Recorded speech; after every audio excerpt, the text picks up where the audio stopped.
धाराशिव जिल्ह्यातील उमरगा शहरात कोरेगाव वाडी रोडवर झालेल्या खळबळजनक खून प्रकरणाचा उमरगा पोलिसांनी अवघ्या 24 तासात छडा लावलाय. अनैतिक संबंधातून पत्नीनेच प्रियकराच्या मदतीने पतीचा निर्घृण खून केल्याचे तपासात निष्पन्न झाले आहे. या घटनेचे सर्वात पहिले वृत्तांकन NTVनं घटनास्थळावरून केले होते, ज्याचा पोलिसांना तपास लावताना मोठा फायदा झालाय.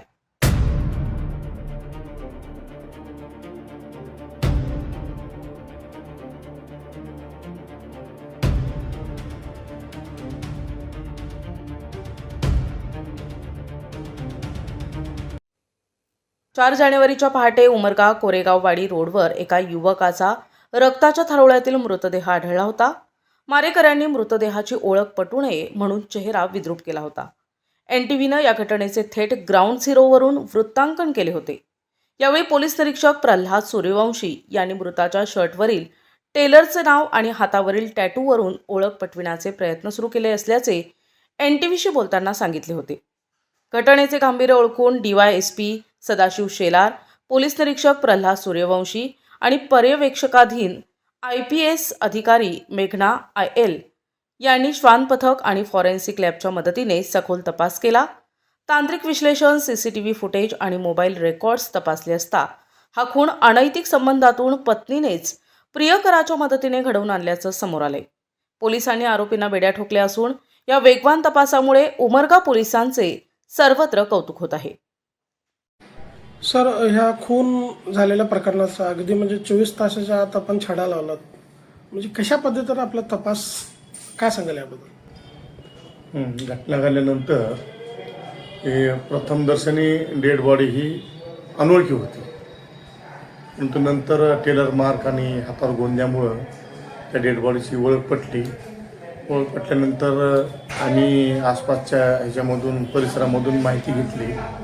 घटना घडण्याच्या दिवशी अगोदर भांडणं झाली होती,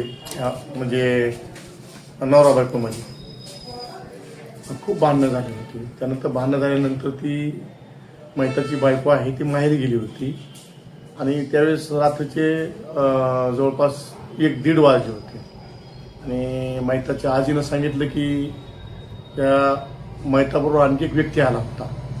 ती एक आम्हाला क्ल्यू मिळाला. आणि दुसरं, तो मैताचे आणि त्याचा भाऊ यांच्यामध्ये एक प्लॉट आहे असं एक माहिती मिळाली. हे 2 धागे धरून आम्ही चौकशी केली, परंतु प्रथमतः मैताच्या बायकोच्या भावाकडे चौकशी केली आणि मैताच्या भावाकडे पण चौकशी केली, पण त्याच्यामध्ये आम्हाला काही निष्पन्न दिसून आलं नाही. परंतु मैताच्या बायकोचा जो मोबाईल आम्ही जप्त केला होता त्याचा डिस्प्ले भांडणामध्ये फुटलेला होता, तो रिपेअर करून घेतला.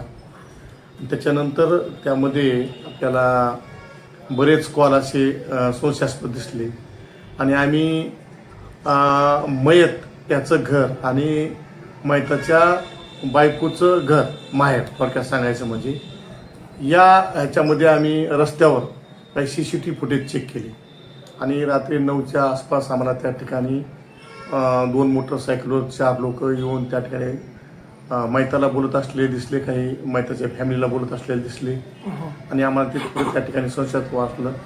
आणि मग आम्ही मैताच्या बायकोला ताब्यात घेऊन चांगली सखोल विचारपूस केली आणि मोबाईलमध्ये जे त्यांचं कॉल झालेले आहेत त्या कॉलच्या आधारे आम्ही बातचीत केली. अशा प्रमाणे आम्हाला ते नाव निष्पन्न झाले आणि पुढे आरोपी निष्पन्न झाले.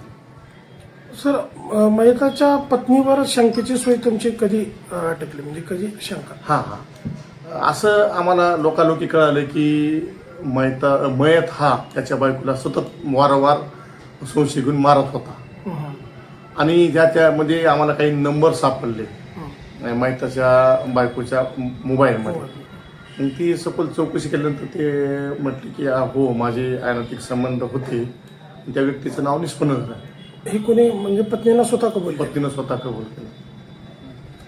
आता पुढं काय आणखी पुढे याची संबंधित आणखी तपास चालू आहे. त्याच्यामध्ये आणखी कोणी इन्व्हॉल्व आहे का ते पण चेक करणं चालू आहे.